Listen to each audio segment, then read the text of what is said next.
Me conta aqui uma coisa. Você já pensou como seria escrever um livro brilhante e morrer achando que ele foi um fracasso total?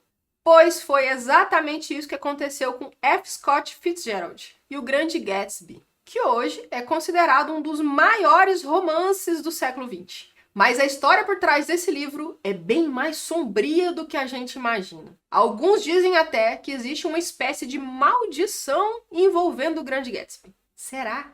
O livro foi publicado em 1925, numa época em que Fitzgerald já era famoso. Ele e Zelda, sua esposa, eram praticamente as celebridades da área do jazz. Viviam em festas luxuosas, circulavam entre artistas, escritores e milionários. Era aquele glamour todo que a gente imagina. Só que Fitzgerald queria mais. Ele não queria só fama, ele queria ser reconhecido como um dos grandes escritores da literatura americana. E apostou tudo em O Grande Gatsby. Tudo mesmo.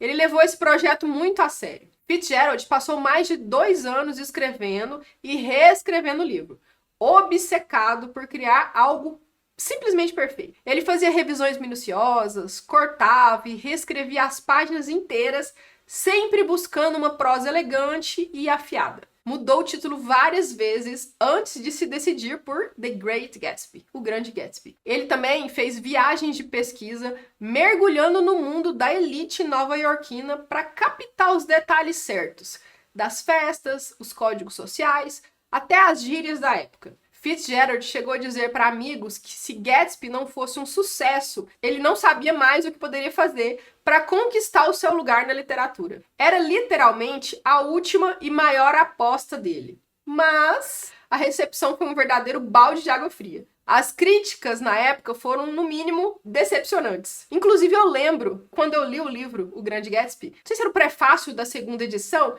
em que ele fala muito da crítica. E eu pensei, nossa, ele tá tão doído da crítica, o que será que aconteceu? Ah, e aí eu fui pesquisar e descobri. Alguns jornais elogiaram a escrita elegante, mas muitos outros acharam a história fraca, sem força dramática. O New York Evening World, por exemplo, disse que o livro era tão trivial quanto os personagens que descreve. As vendas também foram desastrosas. Em um ano, só cerca de 20 mil exemplares foram vendidos, número muito abaixo do que esperado para um autor já famoso como ele era. Fitzgerald ficou profundamente abalado. Ele tinha absoluta convicção de que Gatsby era sua obra-prima e não conseguia entender como aquilo podia ter sido ignorado. Durante anos, ele tentou reerguer a carreira, mas as portas começaram a se fechar. Para sobreviver, ele passou a trabalhar escrevendo roteiros em Hollywood, uma atividade que ele desprezava. A sua saúde foi piorando, agravada pelo alcoolismo e pela ansiedade, e Zelda, sua esposa,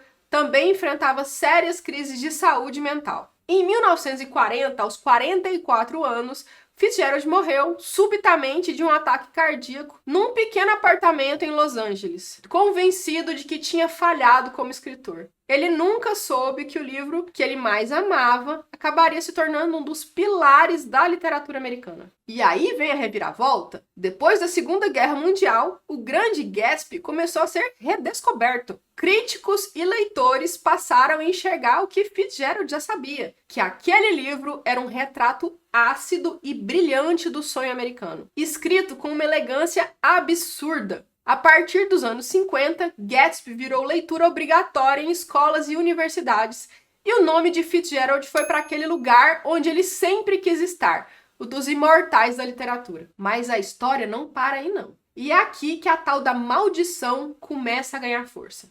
As adaptações para o cinema de O Grande Gatsby parecem ter um histórico no mínimo estranho. A primeira foi feita ainda em 1926, um filme mudo que hoje está completamente perdido. Não restou nenhuma cópia inteira para contar a história, só alguns fragmentos do vídeo. Em 1949, outra tentativa. Essa também não conseguiu empolgar o público nem a crítica e rapidamente caiu no esquecimento. A versão mais famosa é a de 1974. Não é ainda do Leonardo DiCaprio, com Robert Redford como Gatsby e a Mia Farrow como Daisy, com direção de Jay Clayton e um roteiro assinado por ninguém menos que Francis Ford Coppola. A produção era muito luxuosa, cheia de expectativas, mas o resultado dividiu opiniões. Apesar de ter ganhado 2 Oscars técnicos, A crítica detonou o filme por ser frio e distante emocionalmente. Logo depois das filmagens, a Mia Farrow passou por uma fase pessoal conturbada e Coppola, que na época ainda surfava no sucesso de Poderoso Chefão, passou por grandes dificuldades que quase arruinaram a carreira dele. E até a versão mais recente, de 2013, essa sim, com Leonardo DiCaprio, talvez que você conhece, apesar de ter sido um sucesso de bilheteria e ter ganhado vários elogios pelo visual grandioso, também não escapou do clima estranho. A crítica ficou super dividida e a produção enfrentou atrasos imprevistos durante as filmagens, com muita tensão nos bastidores. Coincidência? Ou tem algo de misterioso pairando sobre o Grande Gatsby? É claro que pode ser só a gente querendo ver padrões onde não tem, mas não deixa de ser curioso que um livro que fala justamente sobre sonhos impossíveis, ilusões e fracassos, tudo isso embalado num cenário de festas luxuosas e decadência, acabe atraindo uma aura meio que sombria em volta dele, né não? O que eu acho mais fascinante é que, de certa forma, Gatsby virou exatamente o símbolo daquilo que o próprio livro critica. O romance fala sobre a busca desesperada por um sonho grandioso, aquela obsessão pelo sucesso e pela ideia de chegar lá, mesmo quando tudo isso, na verdade, é construído sobre ilusões. E o próprio Fitzgerald encarnou isso na vida real. Ele queria mais do que escrever bem. Ele queria deixar sua marca, queria criar algo eterno, algo que atravessasse gerações. Depositou tudo em Um Grande Gatsby, acreditando que ali estava sua obra definitiva. Mas, assim como o Gatsby fictício, que passava as noites olhando para a luz verde no final do cais, Fitzgerald ficou esperando esse reconhecimento, que nunca veio enquanto ele estava vivo. Ele viveu atormentado por essa distância entre o sonho e a realidade, sentindo-se frustrado e derrotado a vida inteira. O mais irônico e talvez o mais triste é que depois da morte ele acabou conseguindo tudo que ele sonhava: a fama duradoura, a reverência literária, leitores espalhados pelo mundo inteiro. Gatsby se tornou eterno, sim, mas à custa de uma vida cheia de angústia e de desilusão. É quase como Fitzgerald tivesse previsto, nas entrelinhas do seu próprio livro, o destino que o aguardava. E pra gente que escreve, que lê, que ama literatura, fica uma lição muito poderosa e, ao mesmo tempo, um pouco desconfortável. Que a verdade é que nem sempre o valor real do que a gente cria aparece de imediato. Às vezes, a obra mais importante que você já fez pode passar completamente despercebida no momento em que ela nasce. E não adianta ter talento, nem colocar toda a sua alma naquilo. O reconhecimento não está nas nossas mãos. A história de Fitzgerald mostra isso de um jeito quase cruel. E talvez por isso seja tão importante lembrar. A gente escreve porque não consegue não escrever.